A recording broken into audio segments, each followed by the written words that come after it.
I was somewhere in the middle of Kansas, at least I think it was Kansas, because the highway signs had started to blur together 100 miles back and my GPS had died an hour earlier. I'd been driving for close to 12 hours, pushing myself to make it another state closer to the job I'd lined up. But my eyelids felt like lead, and every time my head dipped forward, I caught myself just before drifting into the other lane. I knew I couldn't keep going, not without risking killing myself. So when I saw the glow of neon in the distance, a half-lit sign that just read motel with the O flickering on and off like a bad pulse, I took the exit and pulled into the gravel lot. The building was squat, long, with about 12 rooms stretched in a row, and a rusted soda machine humming by the office. There were a few cars scattered around, but I didn't see anyone outside. The office door creaked when I opened it, and the smell hit me immediately. A mixture of stale cigarettes and something sweeter underneath, like rotting fruit. Behind the desk was a man with pale skin and thinning hair, wearing a yellowed button-up that looked 2 sizes too big. He smiled without showing teeth and asked how long I'd be staying. Just one night, I told him. He slid a brass key across the counter, not a card, an actual key, which felt wrong in 2025, but I was too tired to care. Room 6. He said it like it meant something. I hauled my bag out of the car and noticed then the others, people just standing in the lot, far off in the shadows, not moving, just facing the building. I told myself they were probably smoking or maybe just stretching their legs, but none of them spoke or turned when I walked by. The room itself wasn't terrible at first glance. The usual thin bedspread, faded curtains, carpet that smelled faintly of mildew. But the TV in the corner flickered on the moment I closed the door behind me, buzzing with static. I tried turning it off, but it clicked back on after a few seconds, the static shifting like it was trying to form shapes. I yanked the plug from the wall and left it dead, then sat on the edge of the bed, rubbing my eyes. That's when I noticed the painting above the dresser, a cheap print of a cabin by a lake, nothing special. But as I stared, I realized the water in the painting wasn't still. The ripples were moving. I blinked hard, and the picture froze back into place like nothing had happened. I told myself I was overtired, hallucinating. I pulled the curtains shut and tried to get some sleep, but I couldn't.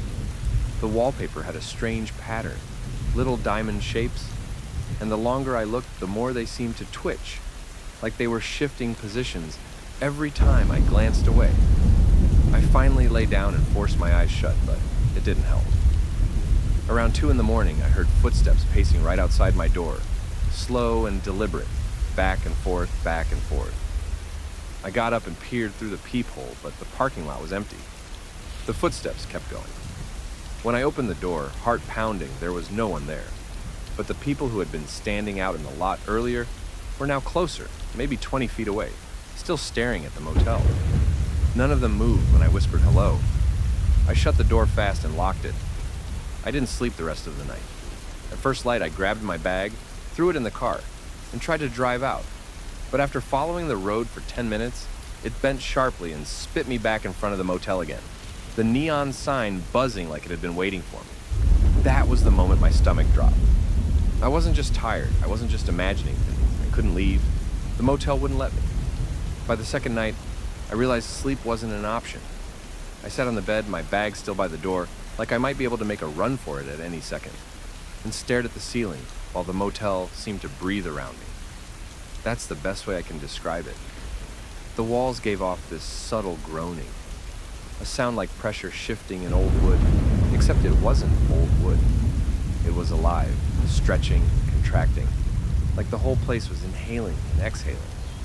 I kept trying to tell myself it was just my exhaustion playing tricks, but every time I blinked, I'd hear it again, timed almost perfectly with my own breaths, until it felt like the motel was trying to sync itself with it. I thought about driving off anyway, even if the road looped back, just flooring it until something gave. But when I looked out the window, the parking lot was full. Cars that hadn't been there before. Old models, rusted and decayed, like they'd been sitting untouched for decades. Some of them had luggage still piled in the back seats. And the people. There were more of them now, not just a handful. At least 2 dozen, all standing the same way, facing the motel, not moving, not speaking. My pulse hammered when I realized their heads weren't turned toward the building anymore. They were angled up directly at my window, I backed away fast and nearly tripped over my bag. That's when I heard it. The TV I had unplugged the night before had turned itself back on. This time there wasn't static. There was a video playing, old, grainy, like a home recording. A family sitting on a motel bed. This motel bed, same bedspread, same faded wallpaper. A man, a woman, 2 kids. They were smiling at the camera, but then the father's smile twitched and froze, and the kids started crying silently, their mouths open but no sound. The mother stood and walked off screen. The father followed. The kids sat on the bed, their crying frozen in an endless loop. Then, the tape cut out. The screen went black, but I could hear muffled voices still playing from the speaker, voices that weren't in the video. I got closer, straining to hear. They were whispering my name, over and over, just my name, in a dozen different tones. Some sounded angry, some sounded pleading, some sounded exactly like my own voice. I yanked the cord again, threw the whole set across the room, and for a moment I thought it was over. But the whispers didn't stop. They had just shifted. They were in the room with me now, coming from the walls, coming from the vents, coming from behind the painting of the lake. I ripped it down, but instead of a blank wall, there was another layer of wallpaper beneath. The same diamond pattern, except this time, the diamonds were open like eyes. And when I leaned closer, I realized they weren't painted. They were moving, blinking, watching me. I dropped the frame and stumbled back. My throat was dry and my legs shook as I pressed my back against the door. But when I glanced at the handle, I froze. The lock was slowly turning on its own.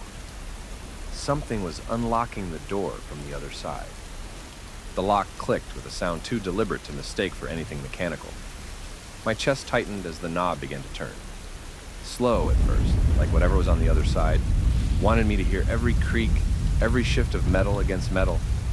I pressed my weight against the door, palms slick with sweat, but the knob kept twisting until it stopped halfway, frozen like whoever was out there was savoring the moment. Then came the knock. Not a human knock. This was too flat, too hollow, like knuckles against something that wasn't wood. The sound didn't echo normally. It spread through the walls, through the floor, reverberating in my ribs. I whispered to myself, "Don't open it." Over and over, a mantra, though my voice was trembling so badly it barely sounded like me. Then, to my horror, the whisper from the walls answered back in unison. "Don't open it! Don't open it!" They were mocking me, or warning me. I couldn't tell. The air in the room had shifted. It was thicker, pressing down on me like I was underwater. I thought about the window, about throwing the chair through it and climbing out, but when I looked that way, I saw something that froze me in place. The crowd of people outside wasn't facing the motel anymore. They were all looking up again. No, not up.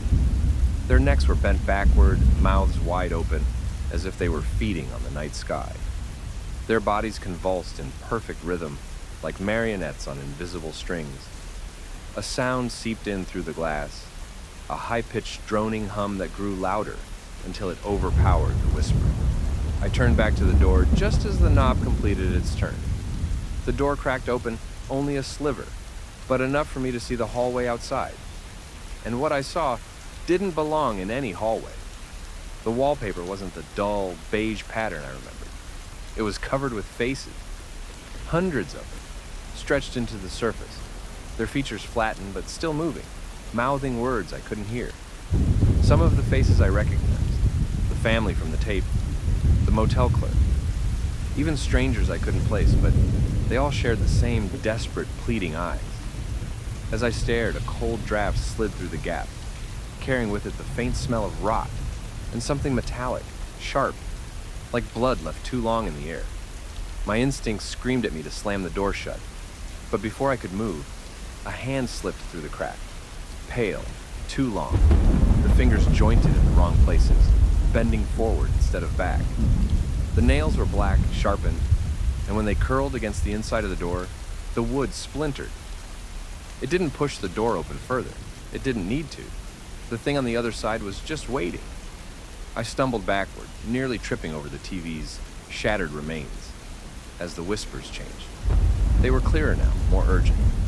Let it in. Let it in.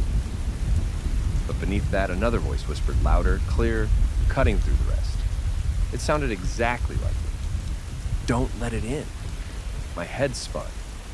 I pressed my palms against my ears, but the voices were inside, bouncing around the folds of my brain. I screamed more to drown them out than anything and grabbed my bag. Without thinking, I lunged for the bathroom, slammed the door, and locked it. The mirror above the sink was cracked, but it still showed my reflection, pale and frantic. I sank to the tile floor, bag clutched to my chest, as the sound of claws scraped against the main door. Then, silence. I thought maybe it was gone. My heart began to steady. But when I looked up at the mirror again, my reflection wasn't sitting like me anymore. It was standing, right behind me. The reflection grinned before I could even react. Its mouth stretched too far, corners tearing upward until its cheeks split. My body froze, paralyzed in a way that wasn't natural, like my muscles were no longer mine. I watched as the reflection placed its hands on the inside of the glass, pressing forward. The mirror's surface rippled like water. Then I felt it, fingers brushing the back of my neck, though nothing was behind me. The reflection leaned closer, tilting its head, eyes hollowed out but locked onto mine. I tried to scream, but all that came out was a hoarse rasp. The glass bulged outward, swelling like something was trying to crawl through. A wet, cracking sound filled the bathroom, and then snap. The first hand broke through. Shards rained down into the sink as the reflection pulled itself out, piece by piece. Its body looked like mine, but wrong. Twisted at the joints, skin too pale, movements too deliberate, like a marionette learning how to walk. I stumbled back into the corner, knees shaking, whispering, "This isn't real. This isn't real." But my reflection, no, the thing pretending to be me, spoke in my voice. "It is real. It's always been real. You just refused to see it." The walls shuddered with the sound of laughter, some mine, some not, layered over each other until the whole room vibrated. The thing stepped closer, reaching out its broken-fingered hand, and I realized with sudden clarity, this was never about surviving the night. This motel wasn't a place. It was a trap, a filter. People came in and only one version of them left, the one that belonged to this side. My hand brushed against my bag, and I remembered the old motel key still inside. Without thinking, I grabbed it, clutching the cold metal like it was holy. The moment I raised it, the reflection hissed, stumbling back. The walls pulsed, faces stretching, screaming soundlessly. The key glowed faintly, a dull orange, like a dying ember, and in that instant, I understood. The key wasn't to the door of the room, it was to the exit none of us were supposed to find. I lurched forward, ramming the key into the cracked mirror. The glass split open, not shattering, but peeling apart like a wound. Beyond it was darkness, endless and alive, pulling at me with invisible hands. The reflection lunged, shrieking in my voice, but I didn't hesitate. I dove through the wound, clutching the key, and the motel vanished in a rush of cold. When I opened my eyes, I was standing on the side of an empty highway. My car was gone, my phone was gone. Just me, the clothes on my back, and the motel key clutched in my fist. Behind me, where the motel should have been, there was nothing but flat fields stretching into the night. Silence, no lights, no building, no crowd, nothing. I should have felt relief, but I didn't. Because when I looked at the reflection in a nearby puddle on the asphalt, it didn't move with me, it just stood there, smiling. If you enjoyed this video, make sure to subscribe for more horror tales.